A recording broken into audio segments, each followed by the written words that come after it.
Okay, so it's time to review The Wind Rises, Hayao Miyazaki's last movie. Is it good? Is it bad? Did you read the title for this? Let's get into the voice acting. And I gotta say, I really like the voice acting for this. It's a typical Studio Ghibli quality dub, and which are good, but they're a little odd sometimes, especially since some of the celebrity voices don't always match up with the characters. But most of the time, they do a passable or really fantastic job. The actors really do add something to the characters, and you can see these characters actually having these voices for the most part.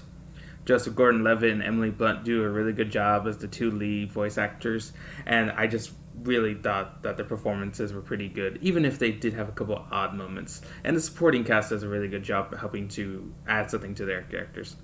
The animation's pretty good. It's the typical Studio Ghibli animation with like a bit more updated since like say Spirited Away, Howl's Moving Castle, those ones.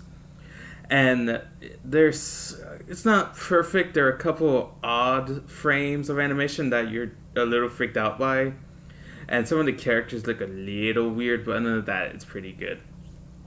The sound and the soundtrack for this movie is one of my favorite aspects of the movie because everything has a unique sound, and I really like it when movies do that. And the soundtrack is very soothing, and most of the time fits any of the scenes it's in. The story is one of controversy because it's not historically accurate to the actual person who made the Japanese Zeros. I'm fine with that because it's acknowledged as a fictional look. It's not a biopic or anything. It's not trying to be 100% historical accurate. It's trying to tell a story, and the story it does tell is pretty good. And I gotta say, the story is pretty satisfying. It goes through this man's life, and we get to see some of the entertaining and fascinating people he meets and works with. I love pretty much all the characters in here. Like Kurokawa might actually be one of my favorite movie characters ever, and I thought I was going to hate him. I thought he was going to be very generic or whatever, but he was pretty entertaining and a really good character at that. The end of this movie is pretty bittersweet, but I like it. I also really like all the character relations and all their interactions with one another. Minus the main female character's father, he was not really there much, but he was fine.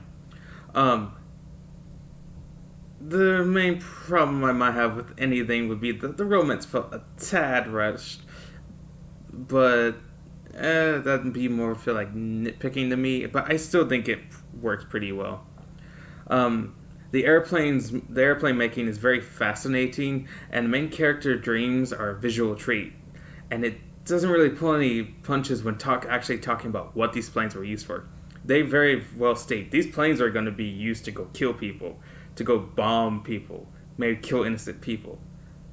They don't pull any punches on that, and I appreciate that. So overall, this, like the title says, this is my all-time favorite movie, and I thought it was pretty much the perfect way for Hayao Miyazaki to go out.